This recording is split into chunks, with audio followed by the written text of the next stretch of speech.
Dr. T. Allen Bethel, Vice President of the TriMet Board of Directors.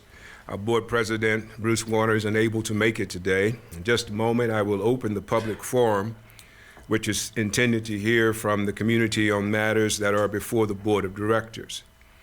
If your issues are not within the jurisdiction of the Board, TriMet staff is here to listen to your concerns and to answer your questions. Those who are scheduled to speak have had the opportunity to sign up to do so 30 minutes before this public hearing opens. The comments will be taken in the order you have signed up. Written comments are already received online or through the mail, have been shared with the board, and the comment cards completed today will be forwarded to all board members and will become part of the formal public forum record. Public forum is 45 minutes in length, and individual comments are limited to 3 minutes. If you wish to share additional information after your 3 minutes, you can include them in the comment cards. Thank you, and public comment will now be taken. Let me call those who have signed up. I believe we have about 4 people, and so I'll call you up 2 at a time, and if you would come and begin your public comments. We have Kim Marks and Teresa Soto. I hope I got that right. Welcome.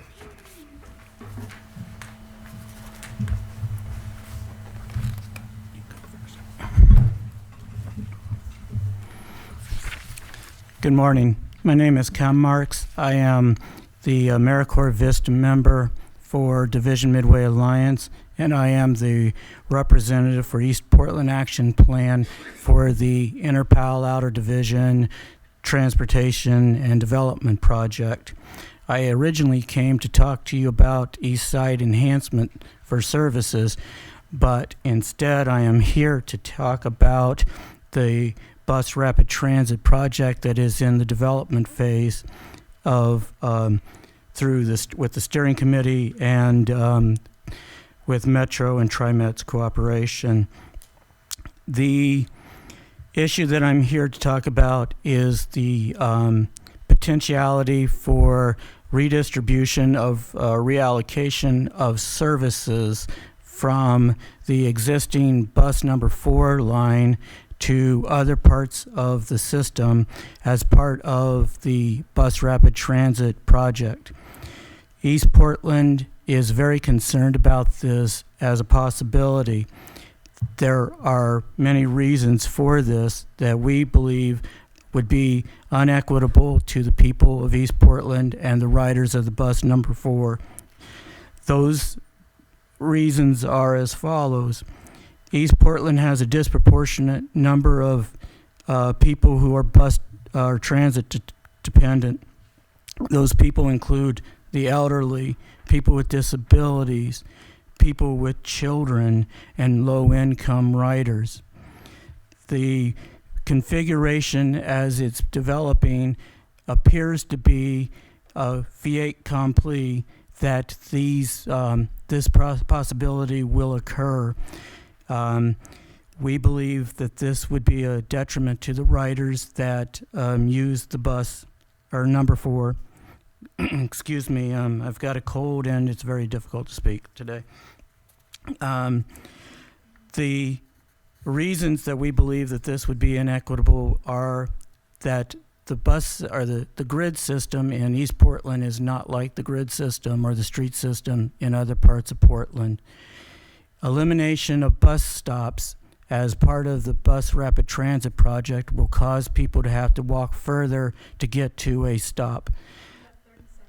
That process is exacerbated by the fact that there are no sidewalks or accessible or good drainage along the routes that people would have to take to the bus system or the BRT. I will follow up with more detailed comments, but the one thing that I want to make clear to TriMet before any such thing would happen is the people of East Portland need to have a clear statement that this is not going to be the policy of TriMet. And if this is the policy of TriMet, there needs to be plenty of notice throughout the system, but especially in East Portland, to ensure that people have enough time to react to such a proposal. Thank you, and have a good day. Thank you. Hello, good morning to all of you, members of the TriMet Board and Mr. McFarland and Ms. Devine. I'm Teresa Keishi Soto, and this morning I'm here to represent the East Portland Action Plan. One of EPAP's priorities is the connection to transit and the fostering of equity in transportation decisions and services. Since TriMet has recently increased taxes, I want to take this opportunity to ask that you, the TriMet Board, do all that you can to assure that improvements on line number 71 are implemented as soon as possible. Line 71 is one of two lines that run north-south in Portland and that serve the southeast. This line is already part of the Future of Transit Enhancement Plan for the next 20 years. Specifically, those of us who ride Line 71 would like for service to run every 15 minutes. We believe that the bus would move faster if it had its own designated lane with its own jump signal so that it can move ahead of traffic during stops at lights. Line 71 is a line that I have been riding since 2003. Currently, I take 71 to connect with Line 4. I also take it to connect with the Blue Line Max to Gresham or Portland. Several times a month, I interpret for Head Start in Rockwood at Northeast 181st and Burnside. My record wait time for Line 71 after getting off the Max to get me back to Southeast Powell Boulevard and Southeast 122nd has been 35 minutes. This has been from 8:30 to 9:05 p.m. And this has been at Southeast 122nd and Burnside. I failed to write that in the paperwork that I gave you, but that's where I transfer. This is not an area where anyone wants to wait for the bus for any length of time. If any of you are familiar with that area, and if not, I suggest that you go check it out. 35 minutes of waiting there is a long time. For our own safety, the faster we get on the 71, the better. I am very happy that TriMet and the Portland Bureau of Transportation will be working collaboratively. I really practiced that, but it still doesn't come out right, to make necessary improvements to this vital line. This line connects residents in the southeast with jobs. Thank you. As non-transit dependent citizens of Portland, and that's you, who ride the bus and Max by choice, you are all very aware of the traffic congestion experienced by Portlanders every day. Excellent, affordable, efficient bus service will provide some relief for this. We must collectively do all that we can to encourage people to leave their cars and take the bus. Hooray! Thank you. Thank you both.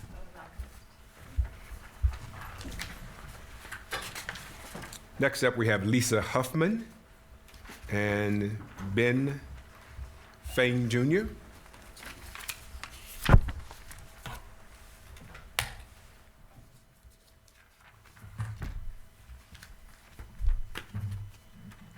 Good morning.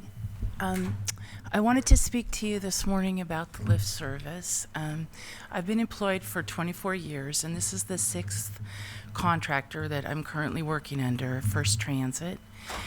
And basically, I just want to say we don't want to work for these people anymore. This is intolerable working conditions. And I'm asking you to please not contract us work anymore to this contractor.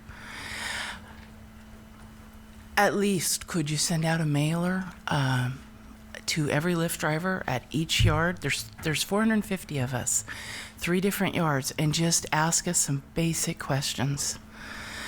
And if you continue the status quo where you're going to contract with this contractor, which I suspect that's what's going to happen, I'm here really to implore you to not contract the maintenance shop to this contractor, which is there after the shop. Currently, that is contracted to Penske. And having worked with the managers and the crew of the Penske shop for many years. I can tell you from anybody that's a mechanic up to any manager I've ever dealt with at Penske, they're gentlemen on a bad day. On a good day, they're your friends. They never say, I'm too busy, I can't check that bus out, no, we don't have time. That's never the response. If you take the shop and you give it to this contractor that we have to work for, that's not going to be the case. They can play a game called the romper room where they say they care about safety. That's the farthest thing from it. You know, it's really hard to come here and know that I don't really work for the transit agency and that they can terminate me fairly easy, even with the union. It's really hard to do this, but this is wrong. You know, the dream would be for us to go in-house, but at least could you please try somehow to imagine what it's like to work for this contractor? Why would I come here and tell you this? I have a family, I have bills, I have problems. I wouldn't lie to you. I have always loved driving these buses, picking up the disabled folks. That's great. That once we get our keys in our bus and we leave, that part of the job's fine.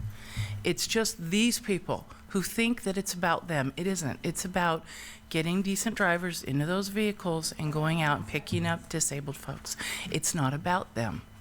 It's about the service. I question if any of the management that I currently work for has ever been on a Lyft bus. And I directly speak to Dr. Bethel. I mean, he goes to the CAT committee. He knows these folks. He knows how this is. He deals with these people face to face. And I'm just asking you not to contract with these folks. Please don't give them the Penske shop or it'll be worse than it already is. And thank you. Okay.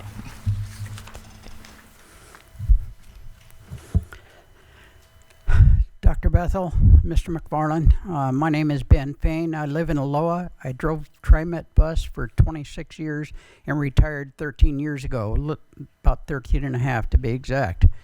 I was at a meeting, I believe it was in August, and asked that the issue of restrooms and the use of restrooms by drivers and the inability or intimidated position that there are some who have set in place in their vehicle and soiled themselves, the seat.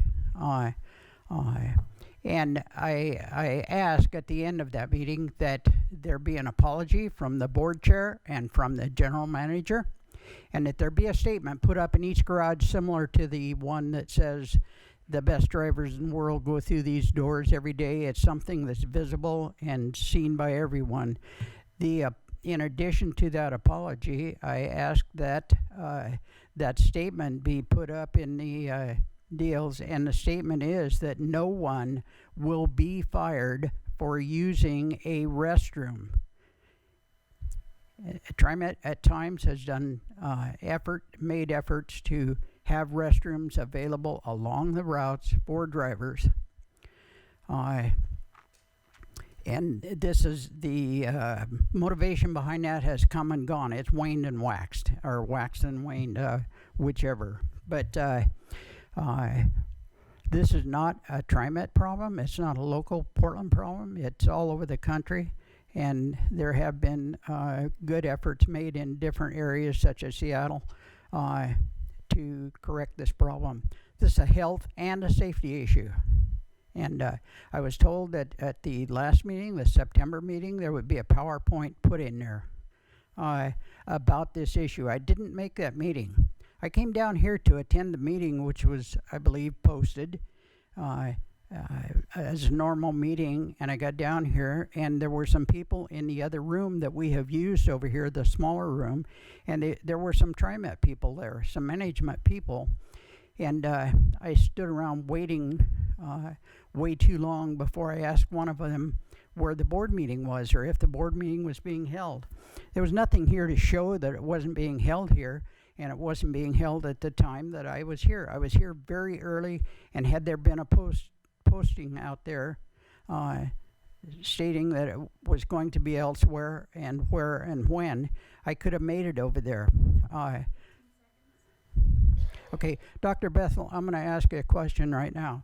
This is time that's set aside and for the public input, and that's what I have here. And I would like to continue. There are a couple of other subjects. I would have been at that last board meeting. I went over there. I arrived late. I was told here by one of the staff people that it started at 10 o'clock and it was going to be held at Center Street in the second floor. And I went over there and I talked to a person who told me that there was a board member who did not realize that the meeting was not here. I spent my time and went over there and then I left because the public input was already gone. Will you allow me to continue, sir? A few more, about another minute, but you'll need Okay. to stick to your testimony and not the other, in deference and in fairness to everyone else who've had the 3 minutes. Okay. The other thing is the fact that the Amalgamated Transit Union, who represents the workers at TriMet and workers all over the state of Oregon and in southern Washington, has been in existence since 1917. That was before TriMet was organized by a few years. The relationship has been good and at times contentious. But there has been some effort made recently with a new president that we have and her team, her vice president and secretary treasurer, to disrespect those people and to cause contention right off the bat. She's barely in office, and there is one name which comes up. I'm not going to repeat it here right now. I'll talk to you personally if you'd like. And I think that should change. This is supposed to be negotiations and a relationship, not a kick them and kick the can down the road either. The other thing is that the meetings, as I just stated a minute ago, should be to the best of your ability, should be in the same place at the same time. I've done a lot of public meetings and a lot of meetings with different groups. And when you change one of those, you're going to lose some people who have been there because of their scheduling or whatever. And you might pick up a few because they're able to, but you're going to lose a lot more than you get.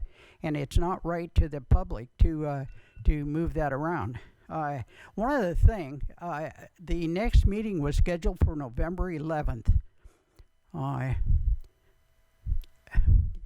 Just about 100 years ago, there was a war ended, and that date in time was evolved to be set aside for Veterans Day. Yes. I can't understand why that was scheduled. It upsets me. I gave over 5 years of my time for this country as a veteran, and there are a lot of people and a lot of employees of TriMet who do that. We are going to be in a Hollywood Veterans Parade. The ATU is, the Amalgamated Transit Union, with some veterans on the lift bus that we own.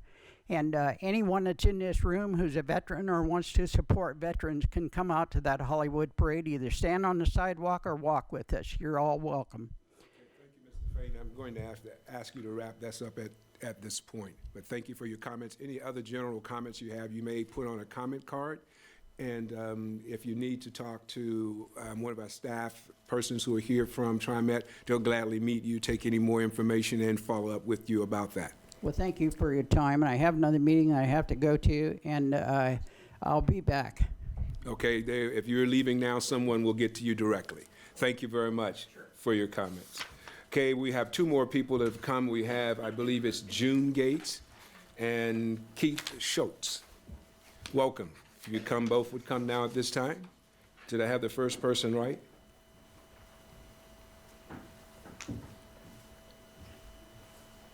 Is it Gates or? Okay, then I will call Jonathan Gates.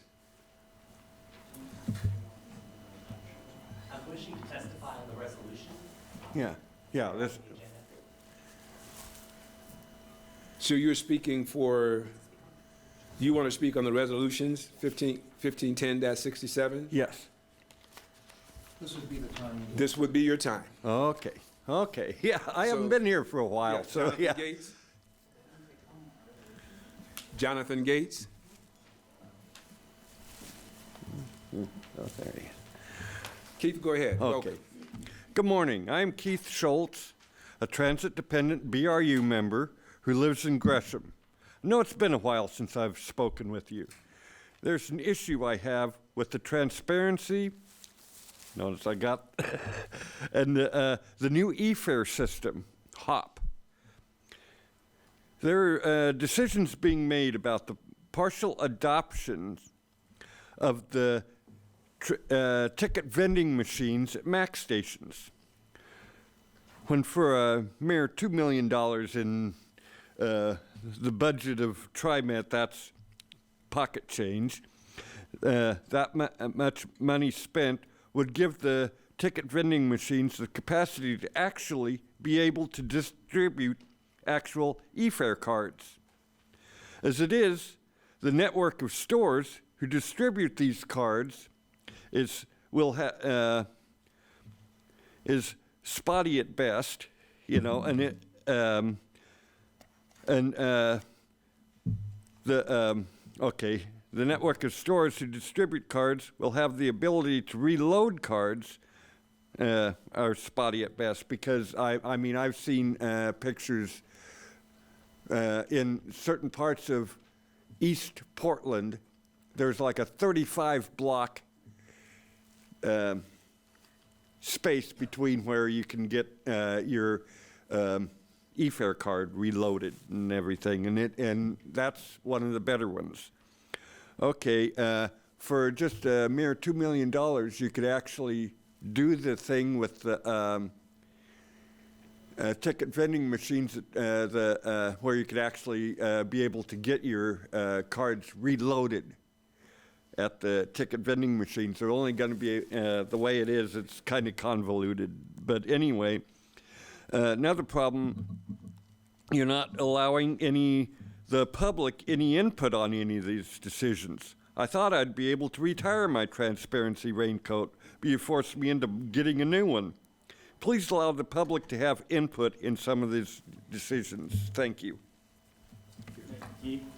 Mr. Gates? Ladies and gentlemen, good morning. My name is Jonathan Gates. I'm with Bus Riders Unite. I am the chair of the Research and Analysis Advisory Committee. I would like to bring to your attention some concerns that we have discovered with the implementation of the e-fare system, or at least parts of it, as lined up in the resolution that is before us today. Just to be upfront here, I'm not here to oppose or destroy the e-fare system in any way. We support e-fare in its concept of making fare more easily accessible to riders. We want to make sure that the implementation of the system is in line with the riders' needs, and that's the basis for the concerns that I'd like to raise. We're asking you to honor your commitment to meaningful community engagement by not making decisions about the e-fare implementation until we've had time to generate and incorporate meaningful community feedback into the process. We've started to engage riders and talk about the e-fare proposal as we understand it from you all, TriMet, and a number of concerns have been raised specifically around the one card, one user policy of each rider needs their own individual card, whether they are youth, adult, or honored citizen. That raises some concerns about access to the system, and also increases the level of difficulty to use the system, especially for families with multiple children who need to acquire multiple cards and keep track of the balances all at the same time. Especially in considering the hardware for the system, at least in its current form, would only allow for a red light or green light, as I understand it, and would not show the balance of each card as they tag on at the station. Let's see here. In addition to that, Although I understand that this body has not made any final policy decisions around e-fare, that has actually already happened. We can see that through the hardware, software, and implementation decisions that have already been made. The fact that construction has already begun is a sign that policy changes and policy decisions have already been made, which is highly concerning considering the limited feedback that the public has already been able to have. Basically, we want to make sure that TriMet moves forward with decisions that don't narrow or limit the options for community members to provide said feedback. We want basically to slow down this process a little bit so that the public can actually understand the e-fare system and to ensure that the system is incorporated in an equitable fashion for everybody who uses the system. Thank you. Thank you. Thank you both, and thank all of you with your comments for this morning. That concludes the comments persons that I have signed up. Do want to just give a brief moment if there's anyone who would like to offer comments and did not get a chance to sign up. We'll give you a couple of minutes at this point. Okay, seeing that we don't have any more, I will close the public comment period, and I will now officially open the meeting for the October business meeting of the TriMet Board of Directors. In the beginning, I want to take a moment just to first to give a couple of reports regarding Committee on Accessible Transportation, or the CAT. The CAT, in its September 16th meeting, issued a vote that they will continue their bi-monthly operating schedule of meeting and using the odd month as one in which they will do field activities and our ad hoc committee meetings as required. They have approved their fiscal year 2016 work plan, and the Transit Police report by Lieutenant Rachel Andrew gave an update on Transit Police activity and reported on the opening of the Orange Line activities, which were an excellent, excellent opening, one to be modeled, if I can add those comments in a report that's not there by any other transit system that opens a line or a new bus line. They can take their model for what happened from TriMet and its Orange Line activities. Then there was the lift reservation process. Susan Florentino gave her report. And so that concludes what the highlights from the CAT 916 meeting. If there are any questions from any of the board members in reference to that? Okay, we're moving right along then. We'll move to the next report. Glad I'm getting my reports out pretty quick right here. And we'll move to the accountability report. The Accountability Committee has had its third quarterly meeting on September 18th of this year. During our meeting, we reviewed and commented on today's board briefing that you will hear later by Darlene Gastineau and Chris Connor regarding the ethics hotline. We also reviewed and updated metrics to the Accountability Center, which is found on the TriMet website. There are links that you can go directly to or go through the website and get to the Accountability Center, including the most viewed content. The accountability page at TriMet.org had about 200 views in the 30 days immediately preceding our meeting. The most viewed information was our financial statements, and here are the other three that was mostly viewed: the performance dashboard and ridership information, board of director information, and TriMet's leadership info. We also looked at the latest updates and changes to TriMet.org, the website, which continues to undergo a significant overhaul to make the information easier to locate, easier to use, and easier to understand.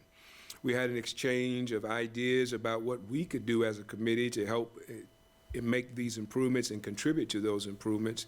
And we will be taking a deeper dive into this issue at our next committee meeting, which is scheduled for December 11th on a Friday of this year. That concludes our highlights, as you will get more in the report later during the board meeting. But at this time, we'll be happy to entertain any questions that might be from the board members around the TAC, not the TAC, the TAC. The Transportation Accountability Center, these acronyms. All right, thank you.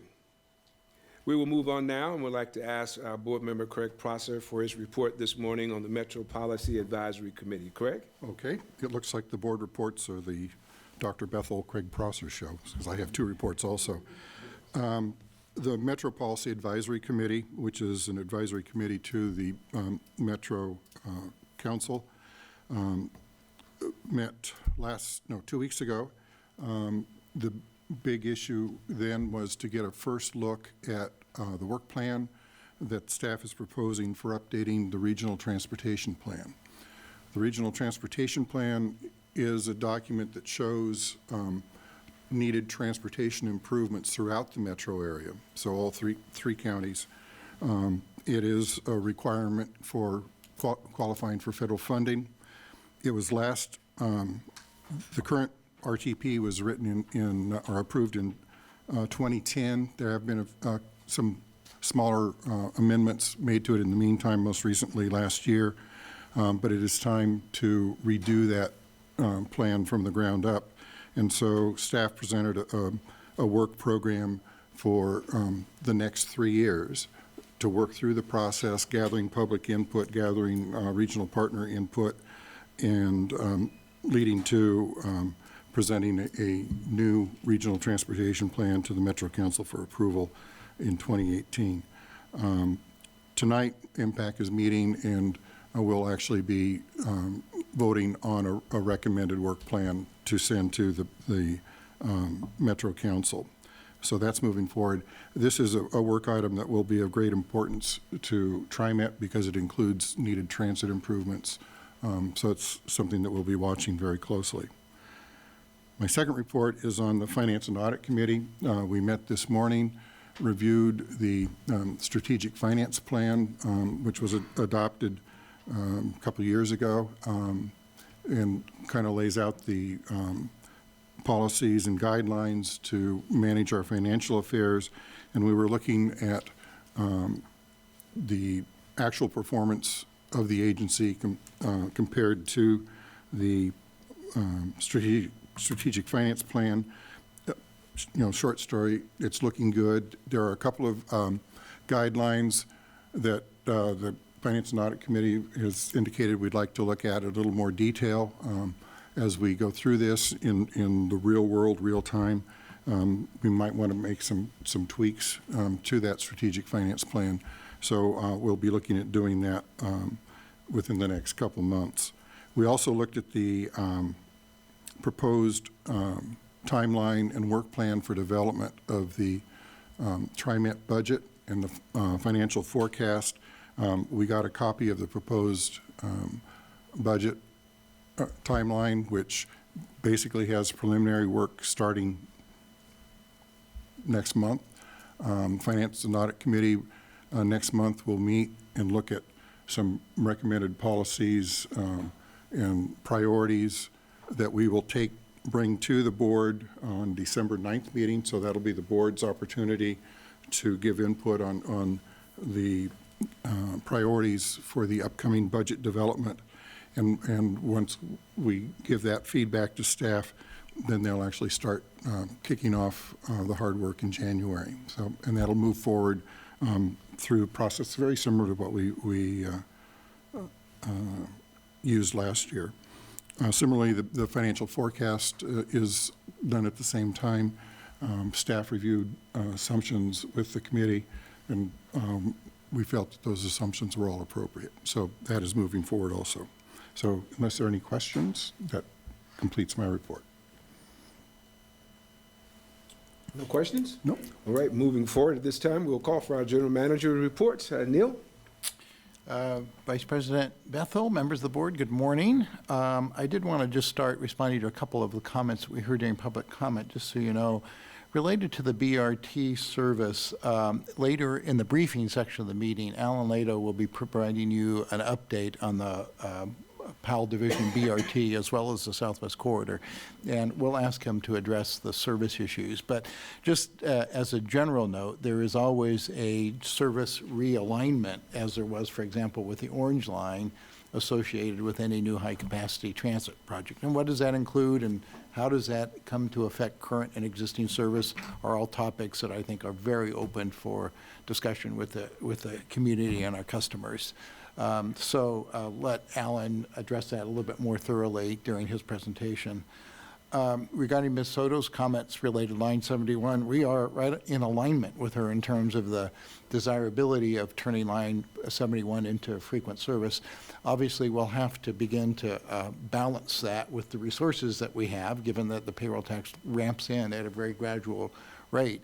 And so it may be that we come back to you at another point in time and the community with a plan that stepwise begins to get us to frequent service, but it may not be possible to do that all at once for all hours of the day and evenings and weekends. So that's the kind of sort of implementation schedule we're working through right now. And I'd also just note that we have a wonderful relationship with the City of Portland's Department of Transportation, which is also attempting to make some improvements to some of the physical infrastructure, sidewalks, areas where bus stops are, and indeed some of the signal improvements that was noted. So those are about half of those have actually been funded by the city, and we're working with the city to sort of schedule out the rest of that.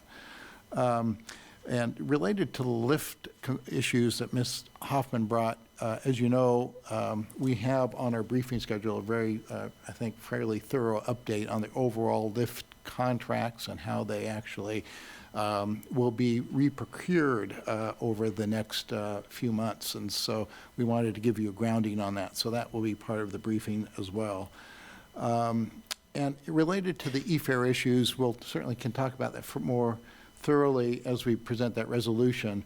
But I would just also note that we have very thorough and community outreach underway right now associated with our Title VI process, where we actually are working with a number of nonprofit organizations to bring people together to sort of figure out and hear in a neutral setting from individuals about the implementation of the e-fare. That would come back to you after a public process at your January board meeting for a first reading of those rules of the road that were noted. So just to note that we haven't set those rules. That's what you will do in one way or the other, considering an ordinance after the first of the year, after this next round of outreach has been completed and reported back to you. So just to note the schedule associated with that. And we can certainly talk about that further as the resolution comes up as well. With that, maybe I'll just get to our ridership report. September numbers went up about 1.3% system-wide, and that's compared to last year at this time. There was a 1.8% increase in weekday ridership and a 6.9% bump in weekend ridership. For MAX, we actually saw an 8% boost for weekday ridership. And again, a lot of that related to the opening of the Orange Line, which was second half of the month that we're reporting on here. And we actually saw a 12.8% increase for peak ridership and a larger increase in weekend ridership, but I think that included the grand opening weekend, so a little bit misleading if we rely on that number. The Orange Line in its first half month was averaging about 11,000 rides each weekday. And when you include the opening, 16,800 was the average on weekends. Bus ridership was down a little bit, 1.6%, and much of this could be explained by some shift from, for example, the 31 in Clackamas County to the Orange Line. So some customers did shift from the bus to the rail. Peak ridership, interestingly enough, changed very little. But weekend bus ridership was actually up about 2%. West down, about a little less down than what we've seen and reported in recent months, but down by about 6.5%. And overall, I think the headwinds we're facing in terms of ridership, I think, have a lot to do with reduced gas prices that we see out in the marketplace these days. I did want to just give you a quick update on some of the e-fare efforts. We are underway with implementing the platform as you've approved this contract, so you well know this, the platform modifications to allow e-fare readers throughout the system, and that's getting closer to completion. I've noticed exactly this, the Fifth Avenue Street station across from City Hall has those pylons in place, and they're beginning to, I think, make them sort of the final appearance. Those poles will actually hold the e-fare reader ultimately, and that all of the infrastructure work necessary to install that reader is included in those pole installations. Overall, I think those process contractors have done a great job in terms of making this relatively painless to our riders. Obviously, we apologize for any inconvenience, but generally we've had very few platforms closed, and a lot of them have been able to work while we've kept the platforms open. So just to note, those poles that are out there right now will have e-fare readers installed next year, and indeed also at every bus will also have the same readers installed. We'll soon move to the rider education campaign, so that ordinance that I was describing that would come in January and February will begin to allow us to really facilitate a more broad, if you will, outreach to our riders about how to use e-fare, although we've begun some work in that regard already. There is an overall program update for you in the packet that relates our activities on that. And again, I know we'll have the opportunity to talk further with Chris Tucker related to the resolution that's before you later, if there are questions on that. I did, at this point in time, unless there are other general questions the board might have of me, move to the ethics presentation that Dr. Bethel referred to earlier. And if I could ask our general counsel, Shelley Devine, to introduce the topic, I'd be grateful. Thank you, Neil. Good morning, board members. We'll call up Chris Connor and Darlene Gastineau. Believe it or not, it's been 13 months since we kicked off the ethics hotline. It went fast, and we have come from time to time to give updates to the board, and now we are fulfilling our promise in one of those earlier presentations to do a one-year update that gives you all of the information and stats. As you know, Darlene is the head of internal audit. She also heads up investigations that are done under the ethics hotline reports. Chris Connor is our internal administrator. He's housed in legal as our paralegal who works with the outside third-party administrator that reports go through. So I will turn it over to Darlene and Chris. Good morning. Thank you, board members and General Manager McFarland, for giving us an opportunity to present to the board this morning. As Shelley announced, I'm Darlene Gastineau, and I'm the Manager of Internal Audit. This, again, is Chris Connor, and he works in the legal department, and he helps to administer our hotline. We gave the board a 6-month presentation in March of 2014, and for the benefit of our new board members, we wanted to be able to provide a little bit of background information about our hotline. In 2013, the Secretary of State recommended that TriMet consider implementing a hotline or other function to enable employees to make reports of fraud, waste, or abuse of district resources. In response to this recommendation, the Board of Directors authorized the creation of the Accountability Committee in November of 2013. The committee consists of Dr. T. Allen Bethel, General Counsel Shelley Devine, myself, and 2 others, and we were charged with the role of implementing the hotline. In 2014, we researched best practices about transparency and hotlines. And based on that research, we established a contract with Navex, which is our third-party vendor who hosts our hotline. It should be noted that Navex is also the host of several other companies. Globally, their clients include Siemens, United Airlines, Toyota, and on a global level, their clients include the City of Portland, Metro, and Oregon Secretary of State's office, just to name a few. On September 24th, 2014, the Ethics Point Hotline went live. The hotline is a resource for all TriMet employees. The website's link can be found on our intranet, which is known as TriNet, or employees can go directly to the link itself on its website. Reports can be made anonymously, and the reporters have the ability to upload information onto the website. And all the reporters have the ability to check on the status of the reports at any time and to receive feedback from us. For the first 3 months of implementation, we concentrated on employee outreach. The general manager announced the hotline in his town hall in September of 2014. Posters are placed in all of TriMet's facilities, including the break rooms and the lunch rooms. We do announcements in TriMet's newsletters called Express Line, and we've included information in the open enrollment packet in late 2014. Since then, we continue to do employee outreach. Chris has done presentations for our manager director levels. He's also done a short refresher for our operators during the recertification training, and we also did another insert in our open enrollment packet. To date, this marks approximately the 1-year anniversary of the Ethics Point hotline. But since implementation, we've received 4 reports of potential fraud, waste, and abuse. All 4 reports were researched, and no substantiated findings were found on any of the reports. 6 reports were received on potential other issues, but not related to fraud, waste, and abuse. And all 6 of these reports were referred to other departments, such as Human Resources and Safety and Security, for research and resolution. Collectively, the 10 reports took between 1 to 15 days to close, with an average closure rate of about 7 business days. And with that, I'll go ahead and turn the remaining portion of the presentation to Chris. Thank you. Thank you, Darlene. Again, one of my roles as lead system administrator for the hotline is to handle intake, but also analysis of the reports that we've received.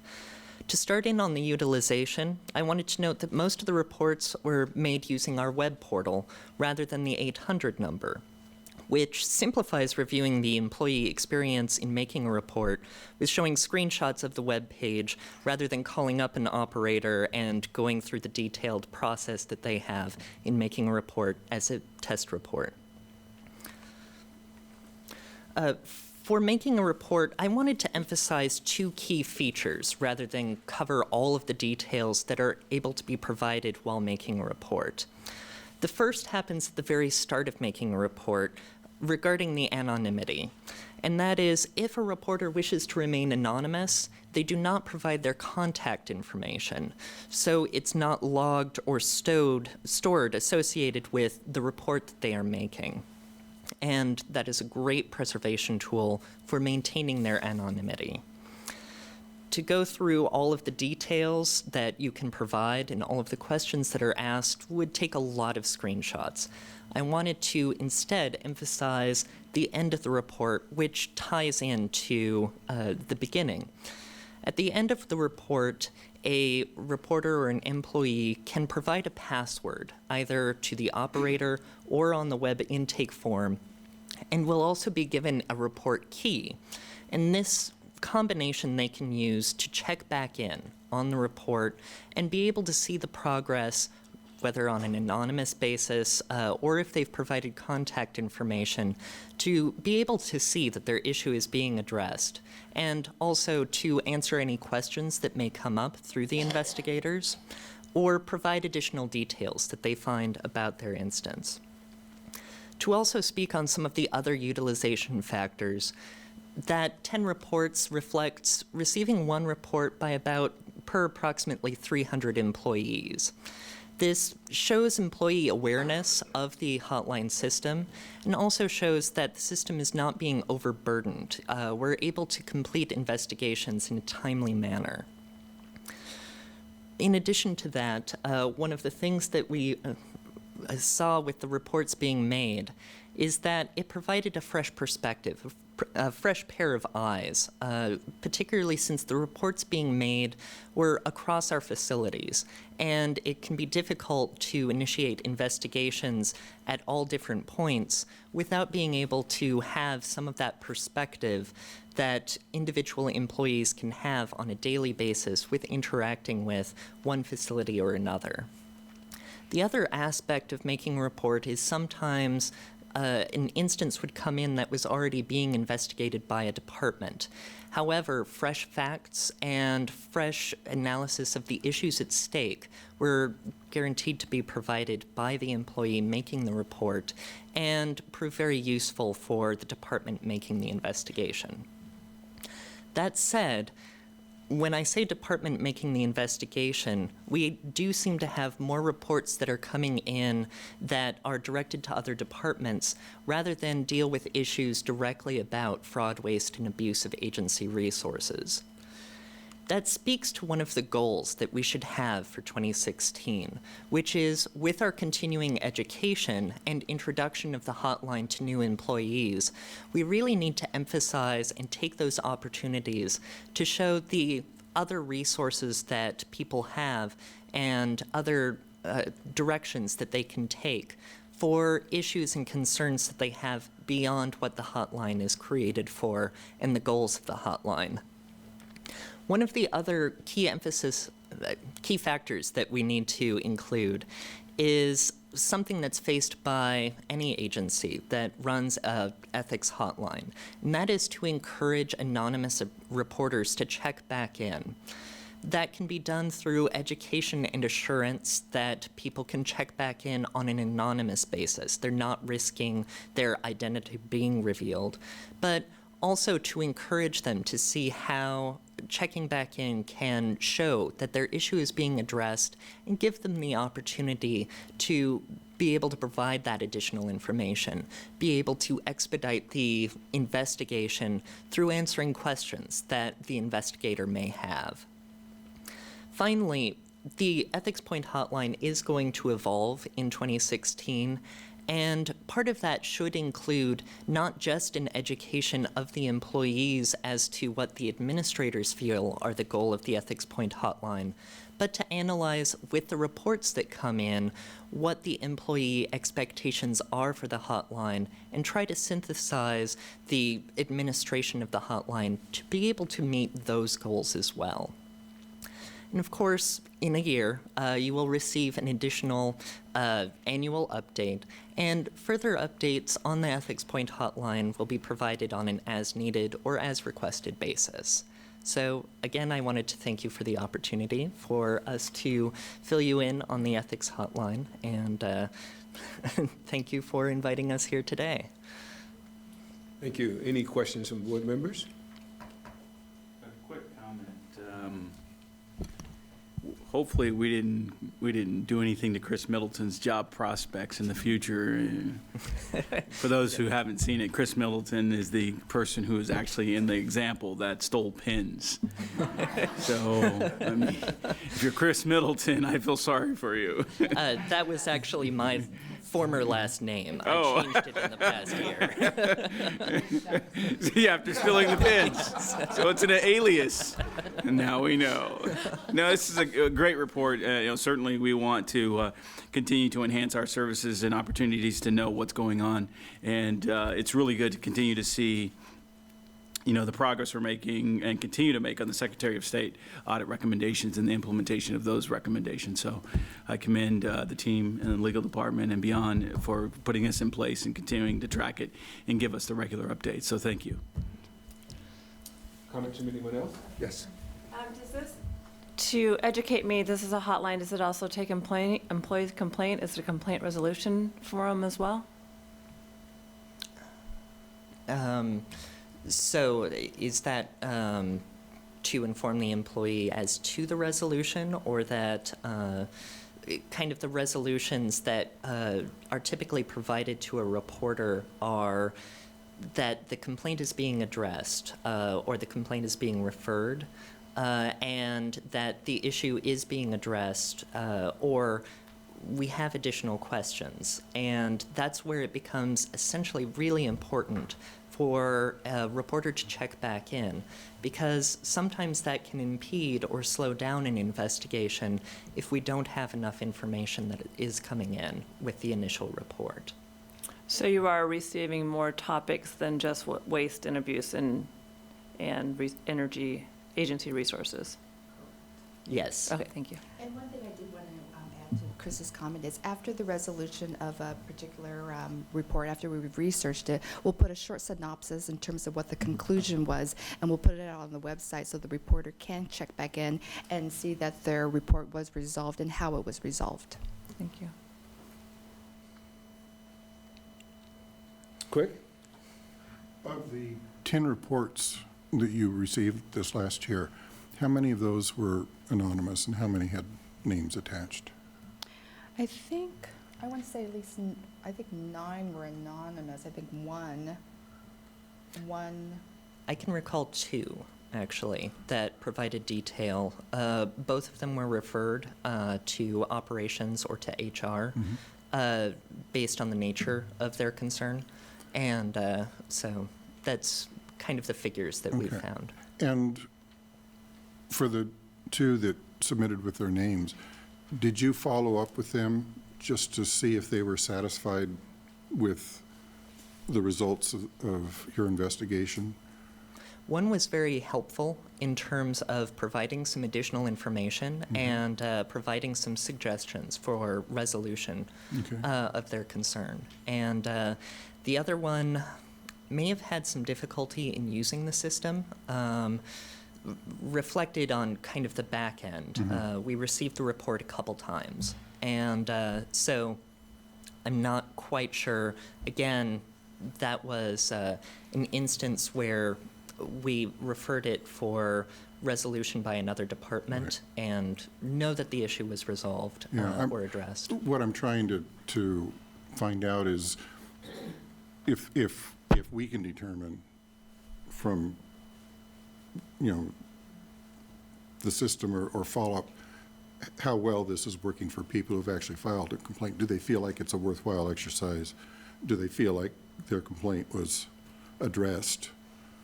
And with only 2 people submitting their names, I understand the follow-up is really difficult. That'd be something as we move forward in the future, if there is a way to get some sort of feedback from folks on whether they were satisfied with the experience. I think that's a great recommendation, and we can look at incorporating that into our future process. Okay. So thank you. Thank you. Okay, thank you very much. Okay, thank you. Appreciate it.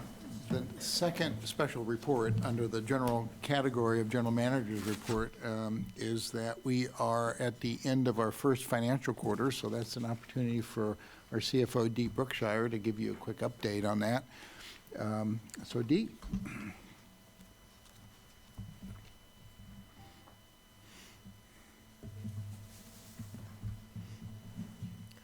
Good morning, Dr. Bethel and board members.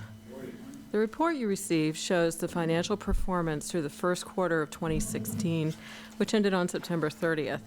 So while the report also contained just September information, I'm going to report on the quarterly results. The financial results from the first quarter of the new fiscal year overall are good. Net results from operations are better than budget by $7.9 million. As the report notes, total revenues are down 1.8% or $2.8 million, but total operating expenses are also down by 8.9% or $10.2 million. So first, a few notes on revenue changes. Payroll tax revenue is 2.3% lower than budgeted in the first quarter, but compared to the same quarter last year, payroll tax revenue grew 11.9%. Passenger revenue in the first quarter is 2.7% lower than budget, representing approximately $800,000. This variance occurred in both ticket and pass revenue. On the system operating expense side, expenses were 7.4% or $8.2 million under budget. $5.1 million of this occurred in the operations division. So we drilled down a little bit to see if we could really zero in on what was happening there. The positive variances were personnel services that included $1.3 million in wages that were charged to the PMLR project. That one-time only expense variation ended on September 15th, but the positive variance created by this will continue through the fiscal year. Hiring is also behind schedule for service workers, operators, and other positions. There's an expectation that this variance will diminish as the year progresses. Fuel costs were also under budget by $1.5 million. Maintenance materials were also under budget by about $0.8 million, but that's expected to be seasonal, will smooth out over the remainder of the year. Operating project expenses are running under budget by $2 million, largely due to the expected timing of operating project expenses. Projects are still expecting to use the funding this fiscal year. I'll stop there and answer any questions you may have. Questions? Okay, moving on to debt service activity. We had a lot happening. A lot went on this in the first quarter of fiscal year 2016. TriMet deposits to debt service funds totaled $5.8 million, and principal and interest payments to bondholders and leaseholders totaled $13.6 million through September 30th. On September 30th, TriMet officially closed the new bond issue, which totaled $134.6 million in debt. This issue included refinancing of $62.7 million of outstanding bonds for interest cost savings over time of 6%, or approximately $4 million, and $71.9 million to fund capital projects, primarily 2 years of bus replacements and e-fare. Now, this distribution is slightly different from the one reported in your report, but the total is the same. One of the objectives in the bond sale was to involve Oregon retail and MBE firms as selling group members. J.P. Morgan included 10 such firms in the national selling group with a directive to fill retail orders from these firms first, and they collectively sold $5.6 million in bonds. Moving on to the capital expenditure side, including light rail program expenditures, $24 million was spent in the first quarter excuse me, of the year on capital projects, with $18.1 million of that for PMLR. And that concludes my report. Do you have any questions? Questions or comments? Okay, just a quick question. And you already answered partially in regards to, it appears that a major portion of quote-unquote cost savings over the first quarter were in the system operating expenses, and looks like a lot of it is operations division, for a difference of comparison to budget of about $8 million.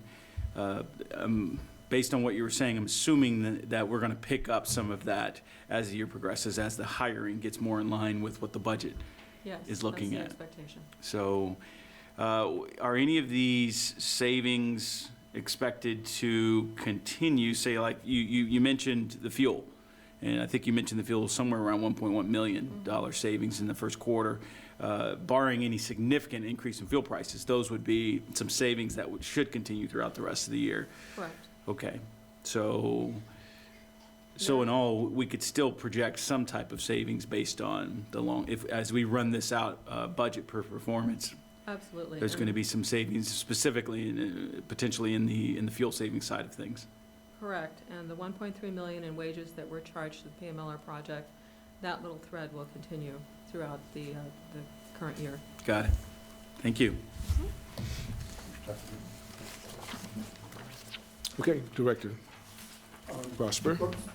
Sorry. Sorry, just one last question on the same issue that Travis had, and the variation in the operations division that's due to the delay in hiring. Yes. What's causing the delay? Is that an unusual occurrence, or is that a systematic kind of thing? I think that we have quite a mandate to increase service and changes. There was quite a bit of hiring that went on during the PMLR project itself. I would have to defer to HR to give you more information regarding systematic and specific delays, but it's something that everybody's well aware of and working to conclude. And perhaps I can address it. Actually, we have that all of our needs related to the ramp up for September service. We have some continuing ramp up that's going on.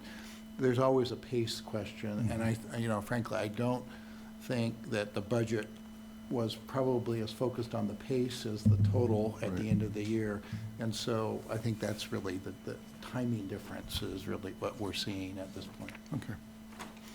I would note that, just as a side point, is that we had a little celebration for our HR recruiters that deal with operators and service workers, as well as our training staff this last Monday, because frankly, they have been producing at an incredible rate, operators and service workers, for our ramp up of service. And sometimes we forget how hard they work related to that, but it was a great opportunity to celebrate their success over this last couple of years as we've done that.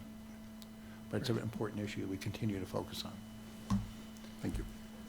Anything else? Dr. Bethel, I have one other, unless there are other comments for D, one other topic which is a thank you to you, Dr. Bethel, for serving on the CAT committee for the last 4 years. And presuming the resolution passes, that baton will be passed to Board Member Bauman, but we wanted to acknowledge the great work that you had done, and frankly, I'd heard from so many committee members how impressed they were with your attendance and your participation. And I suspect I'm speaking for your colleagues, which is they've really appreciated your reports back from the CAT, because again, our service to seniors and people with disabilities is actually fundamental and very core to what we do here at TriMet, and your focus on that has been very welcome. So I have just a certificate of appreciation that I wanted to present to you, and I'd also, I think we've got a couple, both Claudia Robertson and Arnold Panich wanted to say a couple words to you as well. So if I could call them up, that would be great.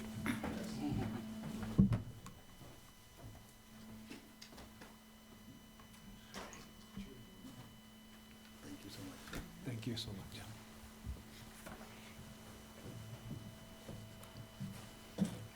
Good morning.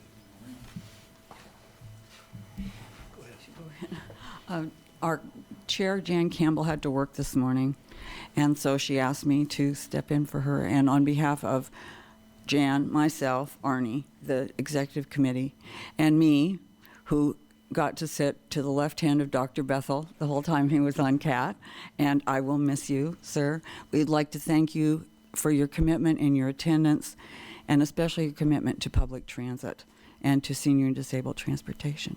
And it was a pleasure to work with you, and we will miss you. I will miss you very much, but we will welcome our new member and always look forward to creating another transit nerd. We'll get you. Okay, thank you very much. I want to also thank you, Dr. Bethel, for your service and your concern for those most disadvantaged.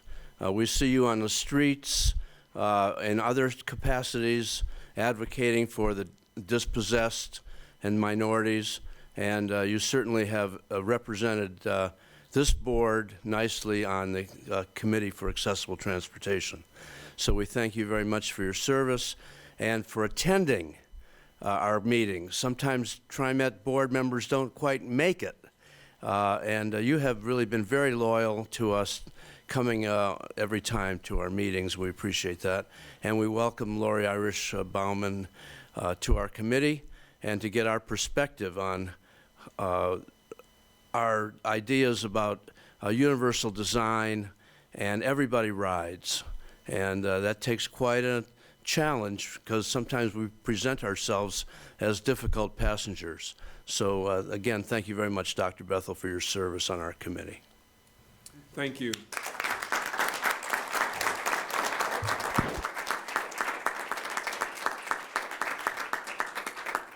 Also, we have Chris Walker is here, and Zoe Preston are also on our committee, and we should recognize their service in coming today.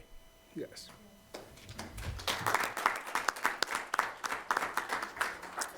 Thank you very much. It indeed has been a pleasure to have served with the CAT committee, and want to have you rest assured that even as I transition here, hopefully in a few minutes, away from CAT to another assignment, that the concerns that you have will still always be ones that I will be striving to fight for, so that all of our citizens with disabilities are adequately transported safely and with great service. Thank you to my colleagues for the privilege of being able to serve as a liaison to the CAT committee from the Board of Directors. Thank you. Okay, that's it. Well, at this point, we will now move, with no other comments, to our consent agenda. Items appearing on the consent agenda are considered to be routine and can be approved by the board in one blanket motion.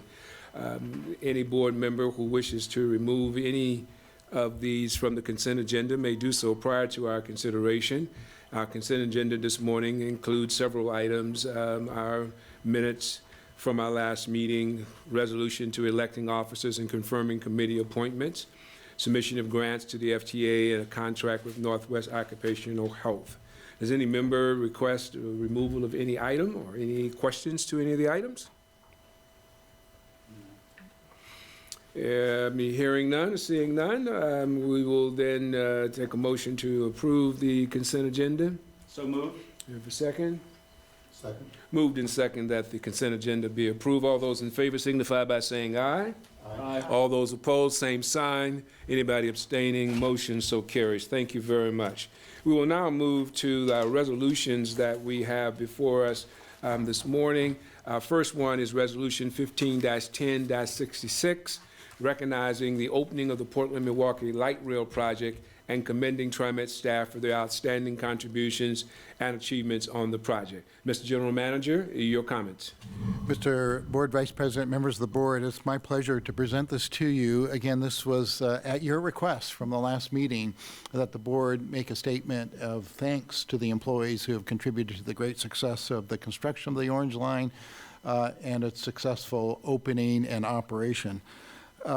It's fair to say that there was an enormous amount of hard but very good teamwork associated with what I call Team TriMet and putting this line together. And I think that's what I am personally most proud of, to see the organization work together in such a collaborative and focused way that actually brought this project to the public on time and under budget, safely operating now for a month and a half, and continuing to, again, bring that bridge, which has brought, frankly, national attention back to our city related to some of our infrastructure.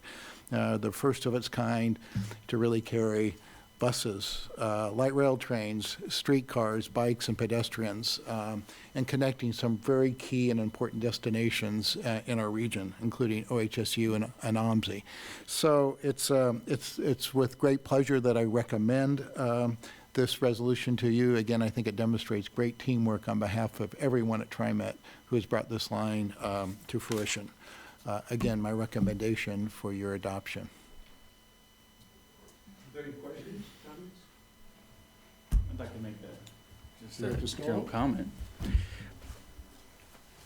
I'd like to, of course, fully support this resolution and just say again, thank you to the entire team from, our operators and team members at TriMet, but then also the subcontractors and contractors that work on the project, and then leadership. I was in a meeting the other day, and somebody referenced the Orange Line, and I said, well, it was a great project we got done on time and under budget, and the entire room was shocked because they said that never happens. You build a bridge over a body of water, and generally you've got challenges.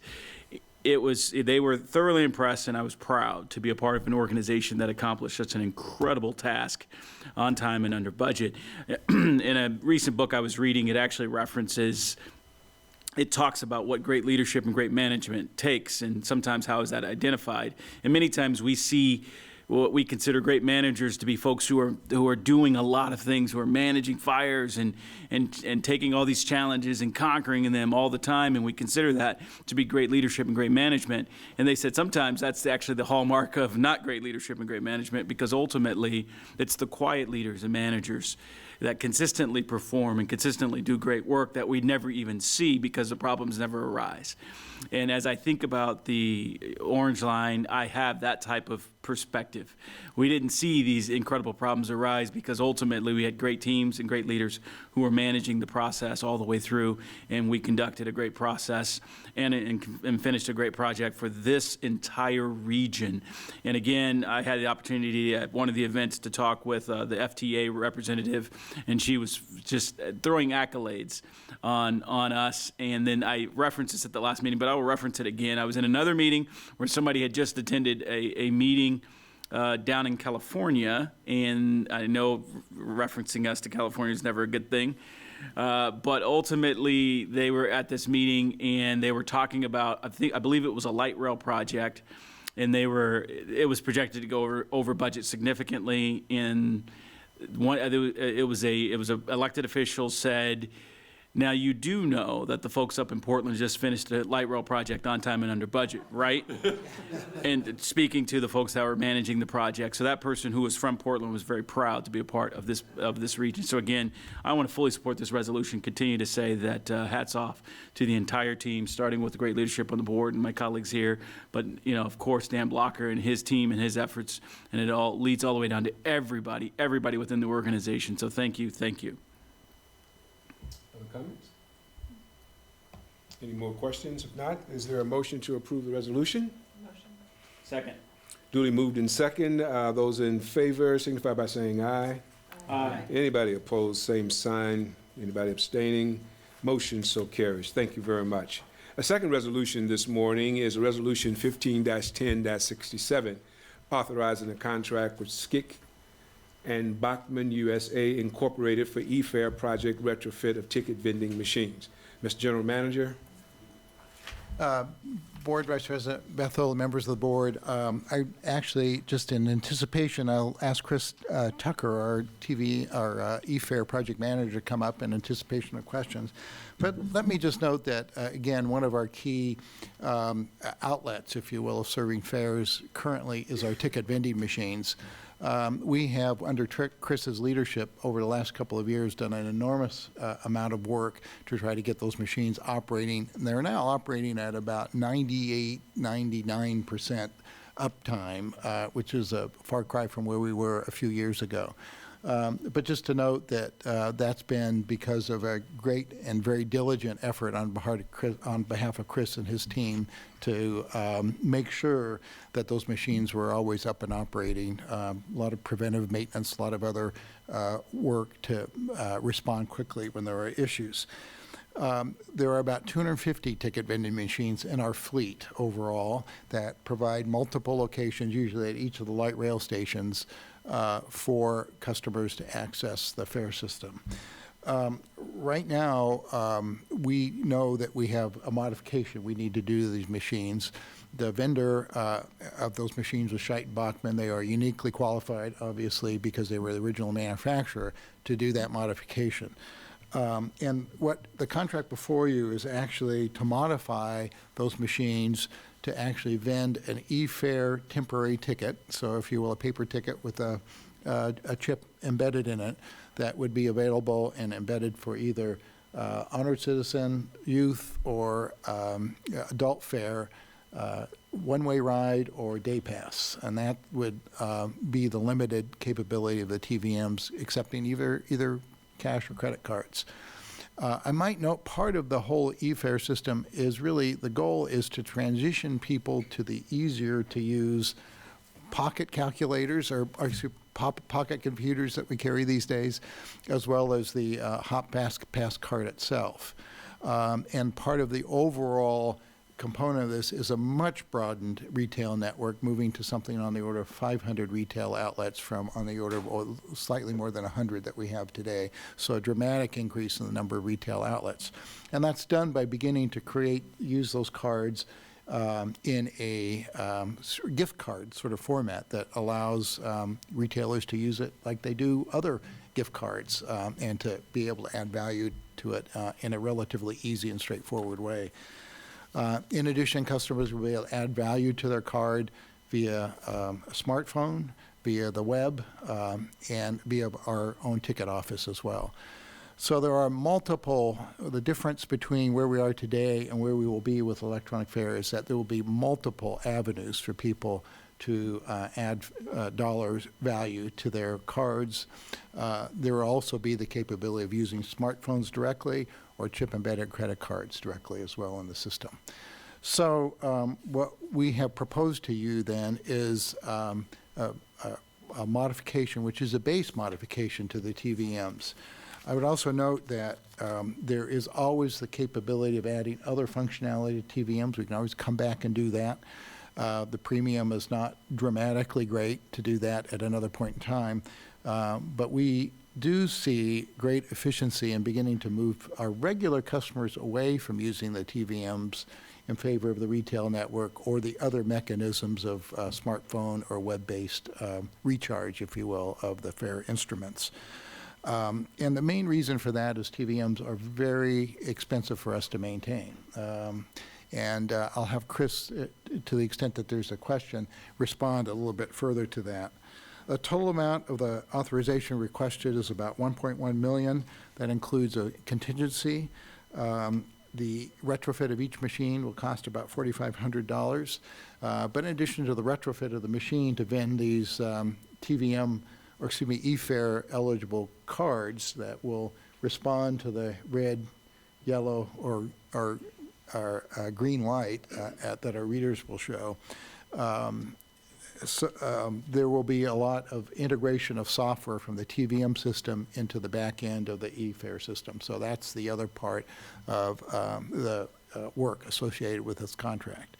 So at this point in time, we do recommend this contract with Scheiten Bachmann to complete this work. I think rest assured that we'll continue to monitor this, and as we implement the system, begin to see if there are other changes that we need to do. I like to sort of think about this as a sort of incremental step where we'll make the best choices we have along the way, but we'll be able to adjust as we see how customers actually want to use the new system over time. And with that, Chris or I would certainly be happy to answer any questions you might have. Questions from any directors? Director Prosser? A question and then just, I guess, stating a concern. My first question, for either one of you want to respond, we did have testimony during the public comment period about the way I interpret it is retail deserts, parts of town that don't have good retail access. And I know that we're expanding the retail network to 500. So I'm just curious, Chris, do you see areas in town where we are going to have more limited access to retailers? And is there anything that we can do that would address that issue? Yeah. So good morning.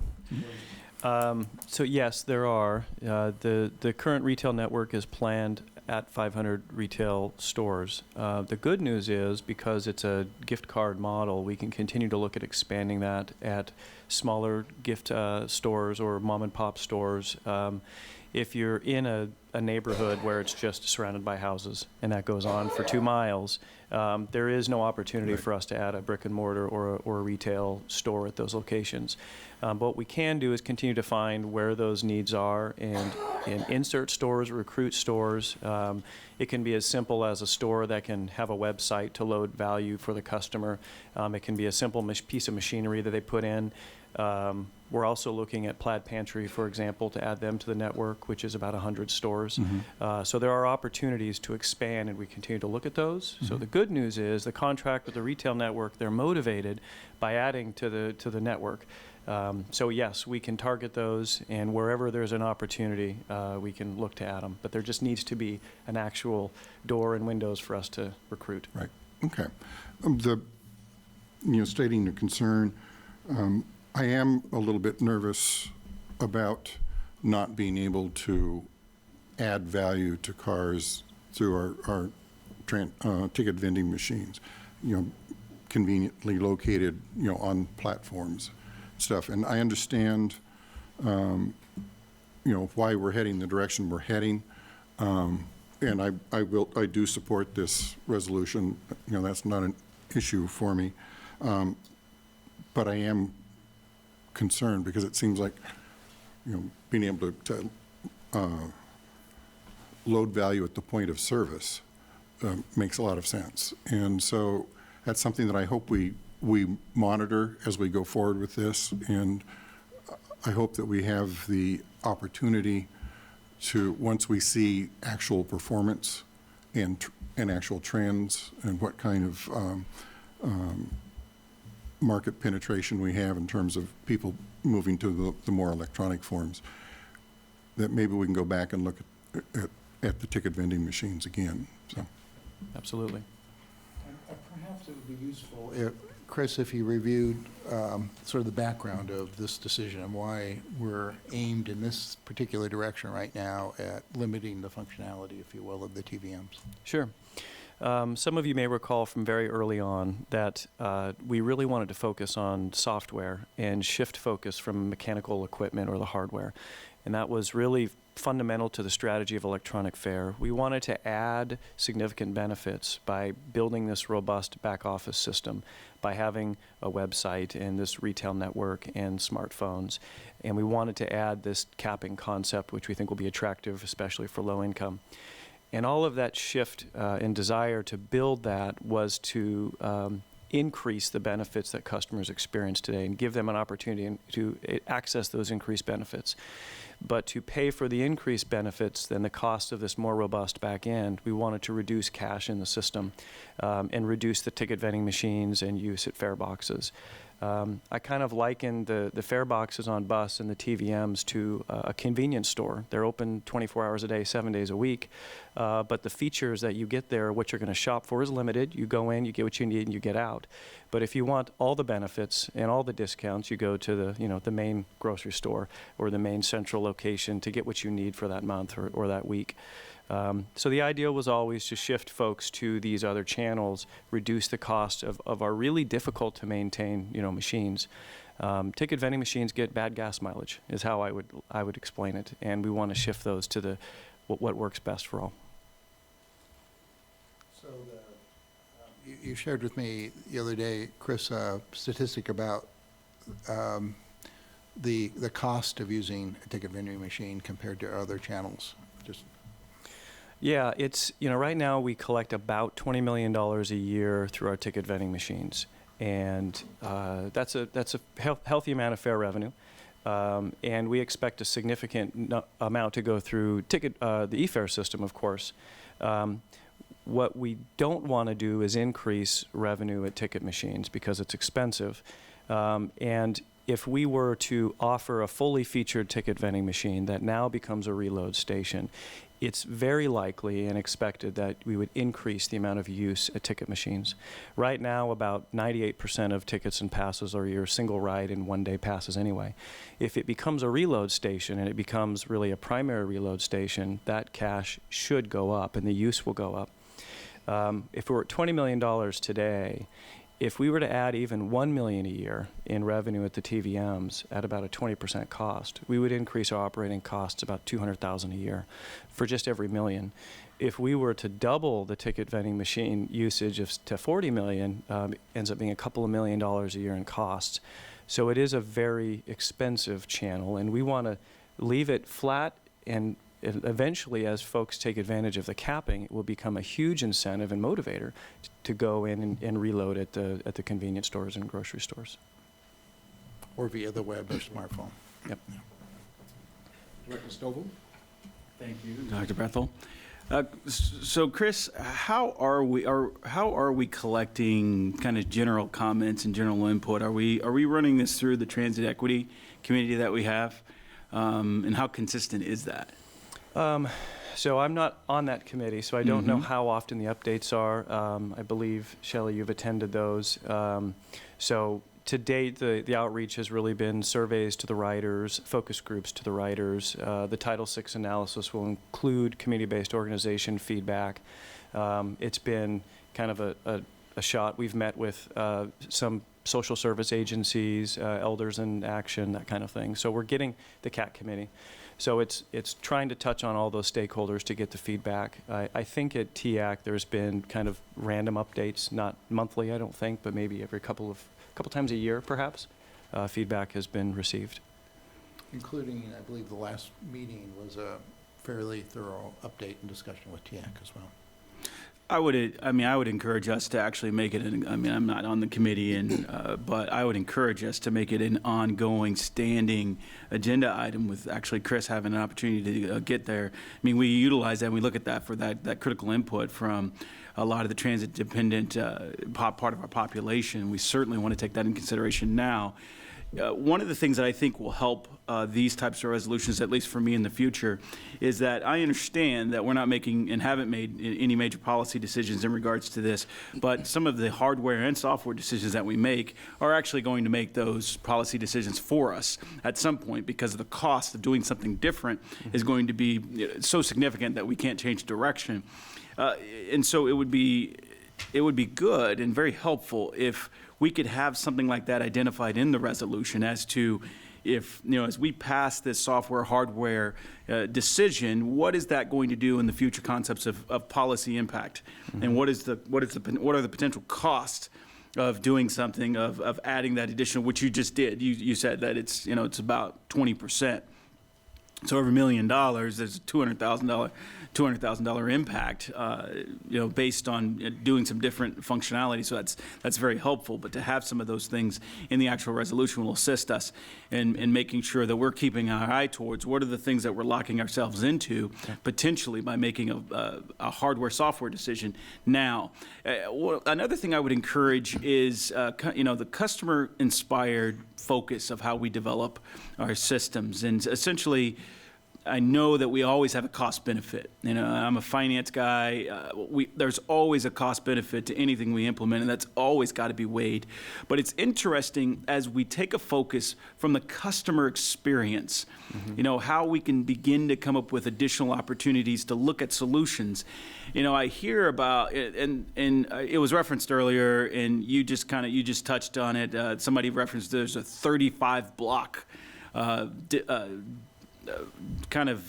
situation in East County or East Portland where there's not potentially an outlet. It'd be great to kind of see what that looks like on a map to say, okay, these are where we have some gaps similar to food deserts. I mean, where we have reload deserts that exist in our communities, and what are our opportunities to address that. Essentially, I like to take the Stephen Covey concept of begin with the end in mind, and that end is we want to ensure that the customer, our focus, and our experience is customer focused. To do that, we've always got to, I think, look to some type of metric as we guide ourselves. And Director Prosser headed up the strategic financial plan, which put those metrics out in front of us as we do all of our budgeting. And in this situation, a similar type of metric should exist in the sense that we don't want our stakeholders, riders, to have to go this distance without having the opportunity to reload the card, and how does that access affect us? And I understand there's full cost benefits that we need to actually be certainly aware of. Lastly, if we roll back to that customer-inspired focus, we look at the big picture of cost and all of those things that roll into this, but also understanding that we still want to ensure that people have the ability to move from poverty to prosperity, utilizing our transit system, because transit, as we know, our transportation is one of the largest impediments to that, the being able to climb that ladder. As I think about it, and I'm listening to all of our conversations, by the year 2018, they're expecting 240 million people to have smartphones. And as I think about some of the potential costs, now this is not a solution, I'll put that out right here, but it begins to, as I'm sitting here and I'm thinking through all this, is that if I think about it from a customer-inspired focus, I almost come up with the idea of, well, why wouldn't we supply some of our riders that don't have access to an electronic device or smartphone with an electronic device or a smartphone? I mean, to some degree, the cost of those are coming down so far. I mean, we're not covering overall service or coverage or anything like that, but if you can supply them with the device where they have an opportunity, there are tremendous achievements and advancements in technology these days, and Wi-Fi exist, all of those things, that begins to expand significantly our opportunity to take care of the transit-dependent population that may not have access. I mean, they can literally go to just about any place that has Wi-Fi and get their new card or uploaded or reloaded, and then that has an impact on our cost. That could significantly lower what we have to do to service a population that may or may not have access to that smartphone. Again, that's not a solution that I'm sitting here saying it's definite, but it begins to, I think, change our focus in regards to this implementation, because this is a large implementation that I know my board colleagues and everybody on the team are looking at significantly. We're putting a lot of investment into this, and we want to make sure that we have an opportunity to do it right. Very, very important. And so how does that change our perspective if we spin it around and say, what does the customer's experience look like, and how can we open up opportunities where we instantly open up a lot more than 500 outlets where a rider could actually access, digitally, that opportunity. So again, it's just really changing that focus to expand our creativity to address the problem that may occur in the future or the challenge. Thank you. Yeah, and I guess the one comment I would make, those are all really insightful, is that we want to capture the largest group that we possibly can. And I think realistically, initially, with the technology we're deploying, to get to 75 or 80% adoption rate is very realistic for us. That last 20+% is going to be extra tough, and where those type of creative ideas, I think, will help bridge the gap there. It won't just be TriMet, but we've seen this over and over throughout the region, throughout the United States, that you can get really high. You can get to maybe even 90%, but you've got to, how do you get the last 10%? London is an example. They happen to have, it's ubiquitous that everyone has contactless bank cards. So they went to a 98% adoption rate of their Oyster card. They rolled out contactless bank cards, and that got them to 100%, which was kind of an unusual, you wouldn't think that's how you would do it. However we'll get there, I think, is probably that next phase of how do we close that final gap, because you're right, this is not a plan to get us to 100%. These cards, however, are kind of that instrument for today, that we know throughout the world that this card with this chip in it, everyone can have access to it. So we're excited about that, but now it's a matter of will they gain access and how will they, and that's the part we continue to focus on. General Manager? If I just might add to that as well, I think one of the things I tried to mention in my earlier comments, but I think it's really important as we think about this, is the ability to learn from each step of the implementation and adjust accordingly to achieve the objectives I think Board Member Stovall laid out. I think any of us would probably be humbled to say that we can't really spec what that world will look like, because that world is always changing as we speak. And for example, the adoption of smartphones is growing at a pretty astronomical pace. And now they're beginning to be upgraded to another version and blah, blah, blah. So our ability to adjust stepwise along is really also mirrors our ability to minimize risk to the agency associated with all of that too. So I think this is a little bit of a different approach than trying to spec everything and decide everything all at the top end, but recognize that we're going to learn along the way and be able to adjust our program as it goes along. And our commitment to you and to certainly to our riders is that we'll be very attentive to all of that.